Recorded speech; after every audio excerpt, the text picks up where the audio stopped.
पालघरचे आमदार गावित सर आपल्यासोबत आहे, आपण त्यांच्याशी बोलणार आहोत। पालघरमध्ये भूसंपादन होत आहे, आदिवासींच्या जमिनी बळकावल्या जात आहेत, अन्याय होतोय, तुम्ही त्याला वाचा फोडण्याचं एक प्रश्न या ठिकाणी उपस्थित करताय, काय म्हणाल, काय नेमका हा प्रकार आहे? पालघर जिल्ह्यातील भूसंपादन होत असताना आदिवासीच नव्हे तर अन्य समाजातील लोकांवरती त्या ठिकाणी सुद्धा अन्याय होतो आहे। कारण पालघरमध्ये या ठिकाणी अनेक प्रकल्प या ठिकाणी येत आहेत, म्हणजे आणि पालघर जिल्ह्यामधनंच वाया पालघर गुजरातला त्या म्हणजे प्रकल्प होत आहेत की उदाहरणार्थ DFC MRVCच्या माध्यमातून रेल्वेचे 4 टप्पे असतील, त्याचप्रमाणे मुंबई बडोदा हायवे असेल किंवा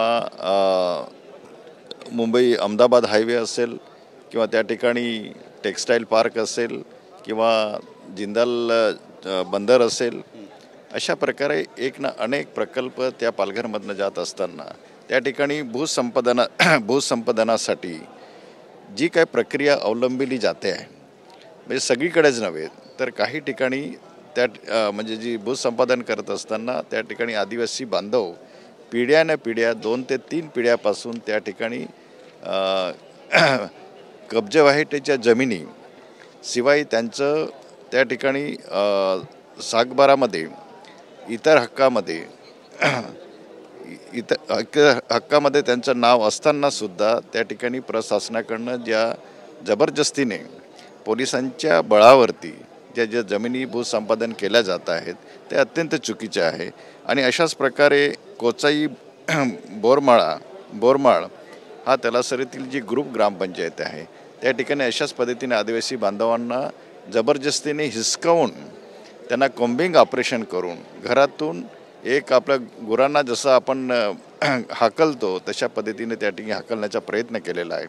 आणि तशाच पद्धतीने 19 एप्रिल 2023 सुद्धा धानिवरीला सुद्धा असाच प्रकार झाला होता। आम्ही सगळे आदिवासी लोकप्रतिनिधी त्याला विरोध केला आणि तरीसुद्धा त्या संबंधितांवरती ती ॲक्शन झाली नाही।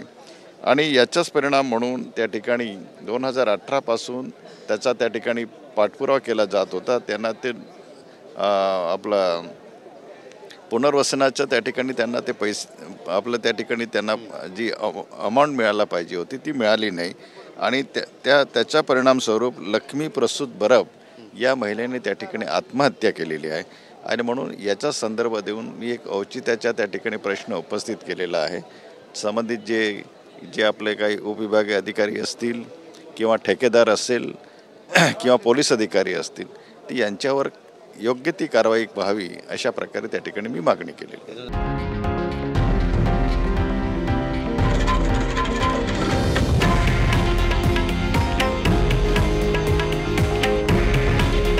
हे आहे देशातील नंबर 1 न्यूज नेटवर्क आणि आपण पाहत आहात TV9 मराठी।